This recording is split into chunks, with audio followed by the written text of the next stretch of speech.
When we look at a good summer, for me personally, not only does it involve vacation and some time to rest and relax, which after all, that's a key to a successful school year, but once that occurs, I like to create a to-do list.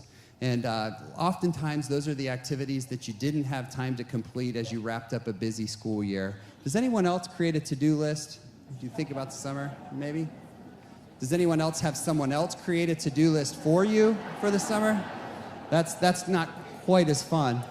But when I look at my to-do list, there's really two different categories on that to-do list. The first are simple and straightforward items, things that are relatively easy to plow through, an immediate sense of satisfaction, and you feel like you completed something, and others are a little more complicated. Let me give you an example. Maybe. You ever have this light go off on your car? Now, if it's simply reminding you to change the oil or rotate the tires, those are fairly simple, straightforward tasks, pretty easy to knock out. However, if your car's getting a little up there and it's the 60, the 90, or 120,000 mile service, you know as well as I do, that can become very complicated. Because oftentimes when you dig in there and you look at all the systems and you examine those pieces and parts, you realize several systems could be impacted, and it's probably going to be much more complicated and certainly more expensive. Well, few years ago, Dr. Bowers took over as superintendent, and many of us found ourselves in new positions as we established our administrative team, and we began to look at the dashboard of our school district, and there was a to-do list created.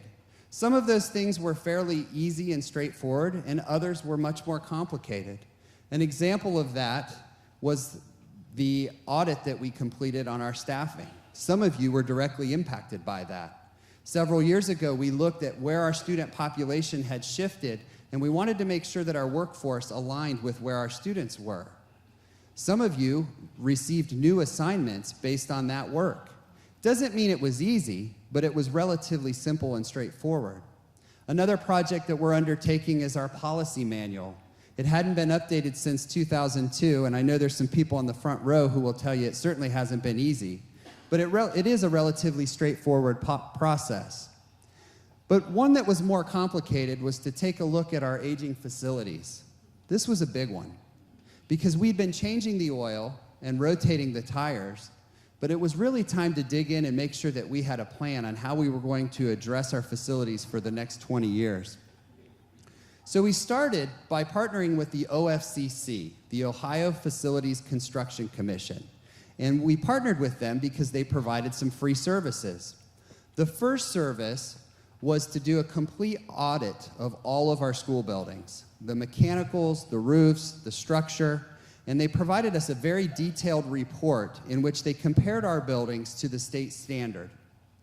In addition, one of their other free services was to provide an enrollment study where they projected how many students we would be expected to serve over the next 10 years. And it was at this point we knew that we had an issue. It wasn't just aging facilities that we were going to deal with, but instead capacity. If you followed our enrollment, we've enrolled over 1,000 students in the last 5 years. People are drawn to Worthington and the work that we are doing. So now we have a little more complicated problem. So it was at this point that we decided to create a task force and partner with Tracy Richter, a consultant who developed school plans.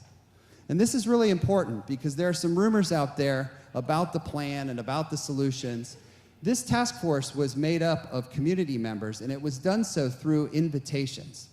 What I mean by that is every PTA in the district received an invitation to send someone to serve on that committee.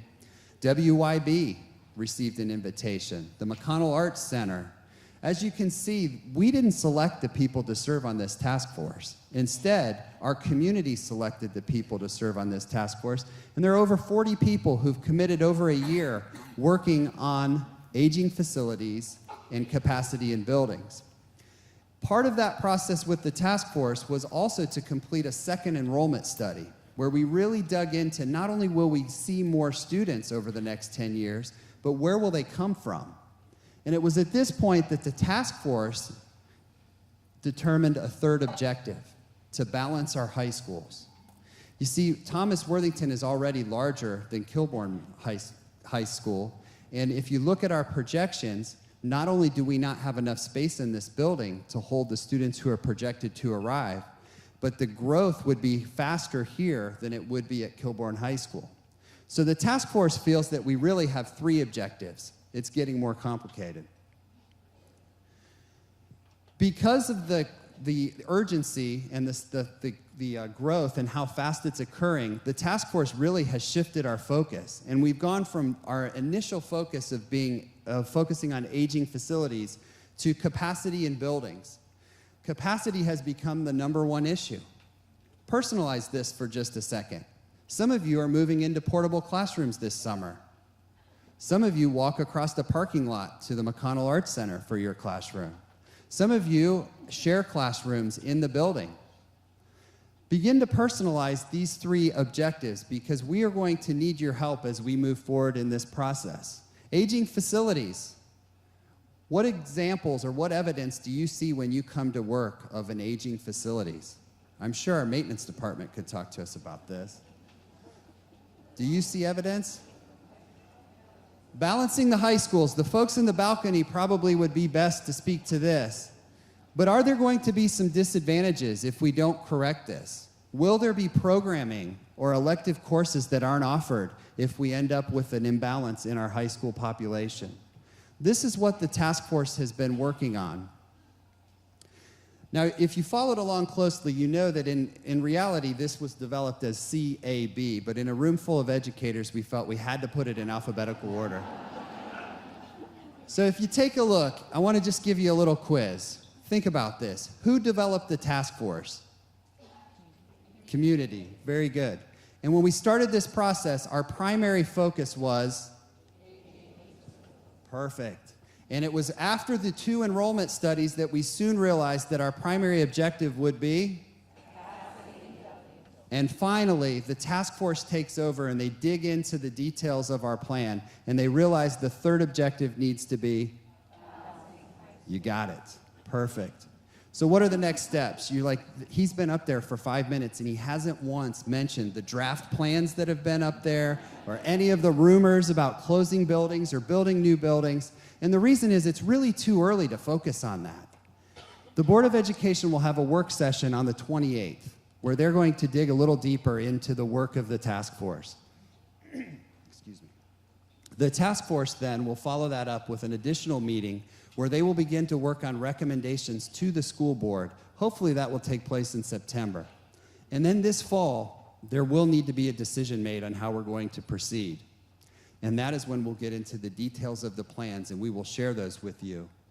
But before we do, I'd like to add something to your to-do list for the fall. It's not a complicated issue. In fact, it's fairly simple.